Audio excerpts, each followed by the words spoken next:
Well, I've got quite a honey collection going on here.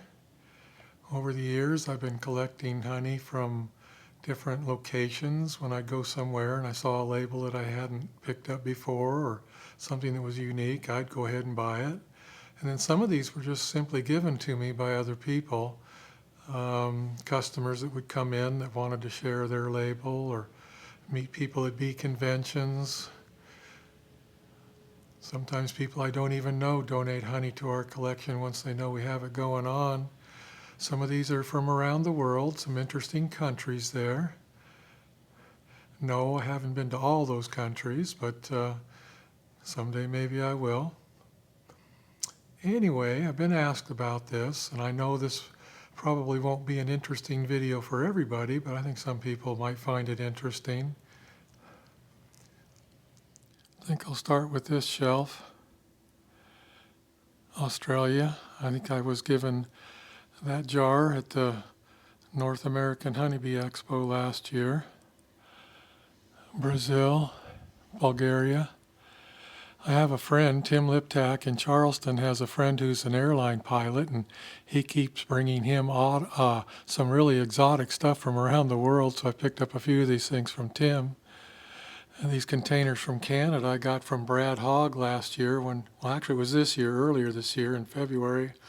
I went and spoke to the Manitoba Beekeepers Association, and Brad brought me several samples. Actually, I think that's his right there. Faith apiaries. Nice guy. I really enjoyed my time in Manitoba. They were very hospitable. That's been one of my favorite trips lately. And then some other countries here. Interesting stuff. Some of them we've tasted, some of them we have not. We have fun tasting some of this stuff. Some of these honeys we would consider weird, at least to our palate. Some are very unique. Some are very lovely, some not so lovely taste. Some of these honeys I've purchased in New York City. My daughter Cheryl used to live in New York, and when we go visit, we go into some of the interesting little markets there and pick up stuff that was from other countries.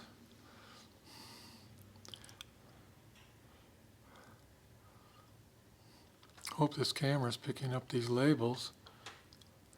Might be hard to read some of this stuff.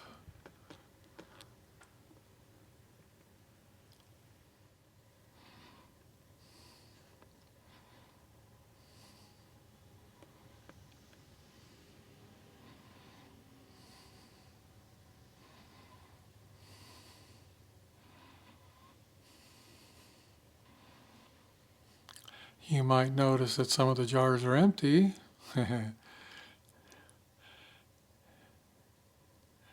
For good reason.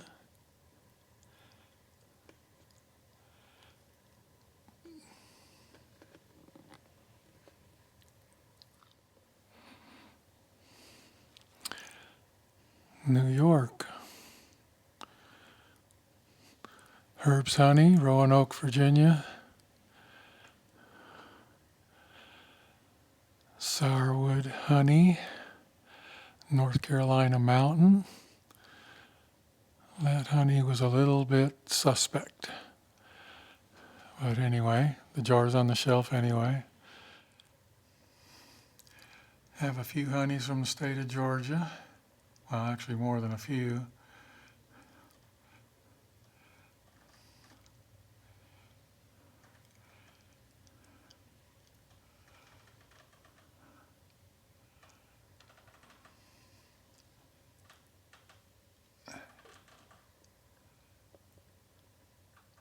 New York State. Here's a jar from our friend Oscar Vila in Chicago. Good honey too, by the way, Oscar, if you're watching.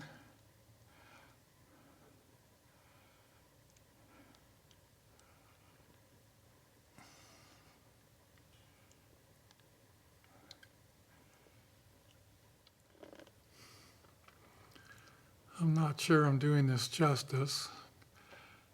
Not very steady hand holding the camera up here.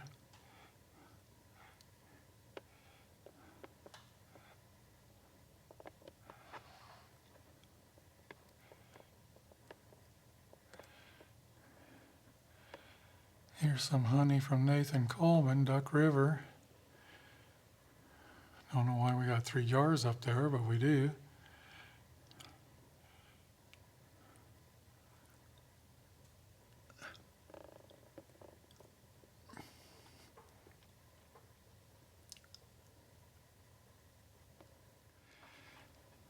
The array of labels is quite interesting.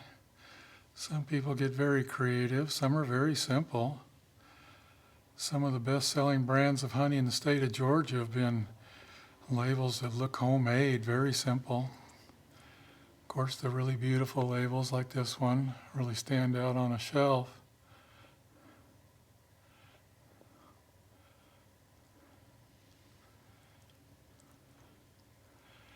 People definitely try to seek out local honey, at least when they come in here. Some of the first things they ask is which ones are local, which honey's local.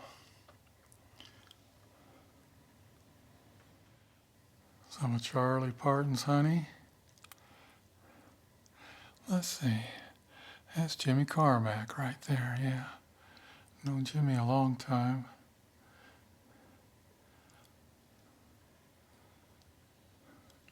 Can't even read that one. I guess it's faded out.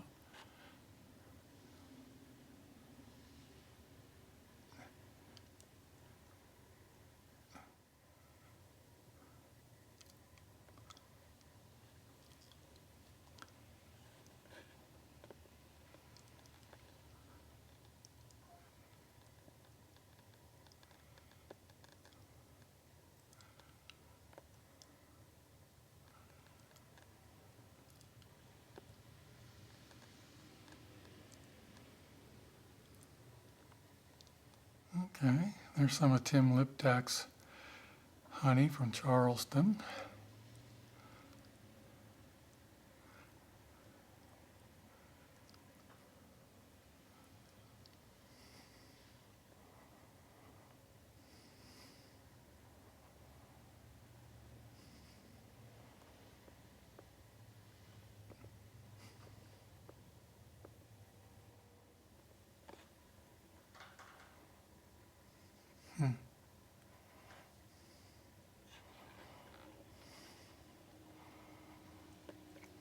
There's some Scottish honey that needs to be down on the shelf with the international stuff.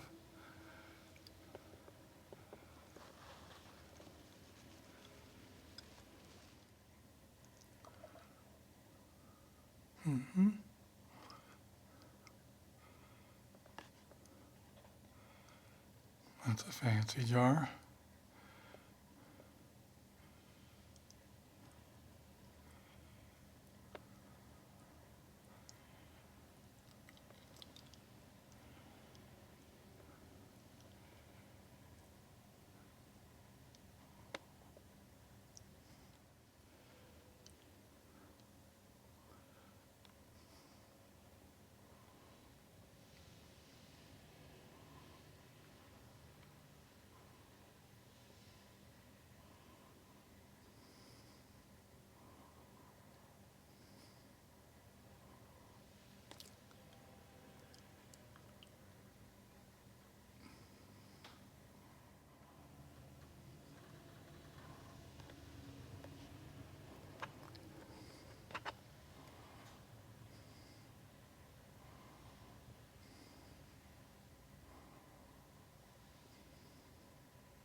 Got that one in New York City of all places.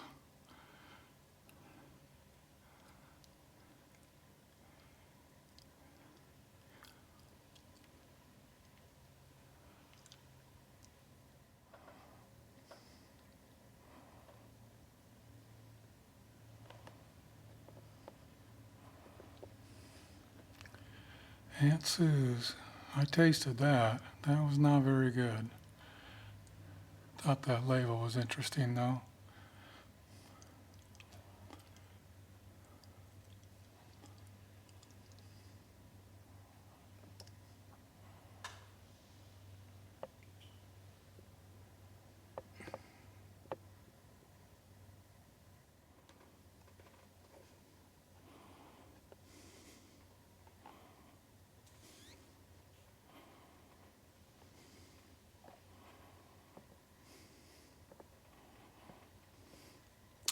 These clear labels are pretty, but they can be hard to read.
Picked that jar up at EAS 2 years ago.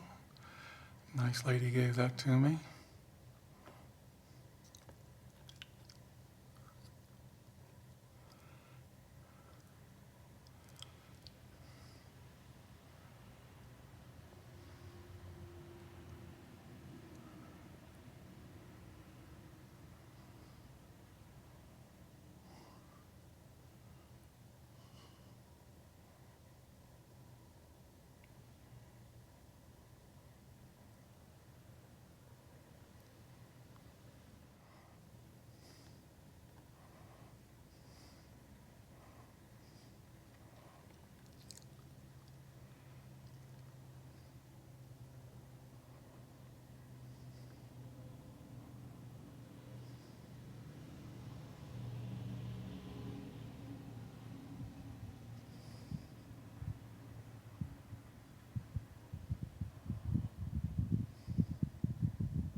Might be one or two of these that show up twice. I'm not sure.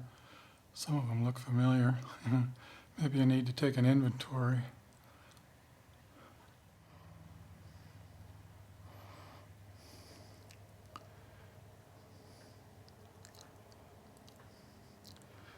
Not all of these dark honeys came in this dark. Some of them are old and turned dark with time.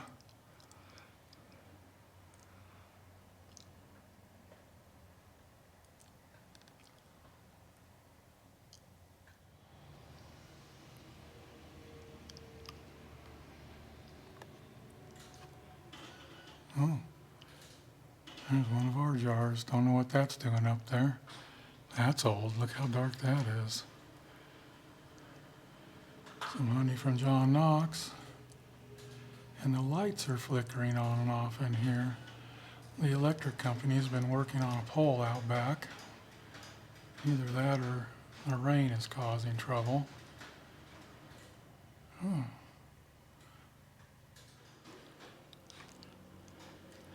Hitch Hive, that's Natalie Summers.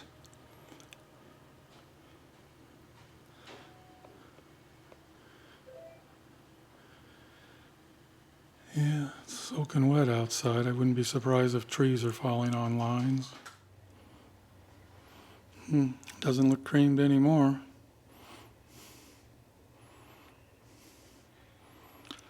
Hot honey. It's kind of the thing that moves these days. People like infused honey. Personally, I don't care for it, but that doesn't mean anything. If I've learned anything, it's that just because I like or dislike something doesn't mean it's not a good thing.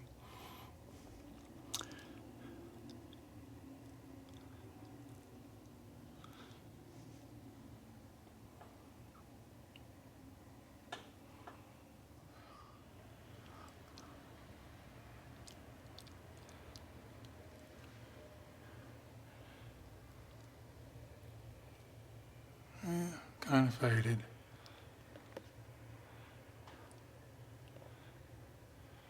And that's it. It's the end of our honey collection. And that's our retail honey display. Not real fancy, but it works. People come in the store and some people are shocked to see that there's so many different types of honey.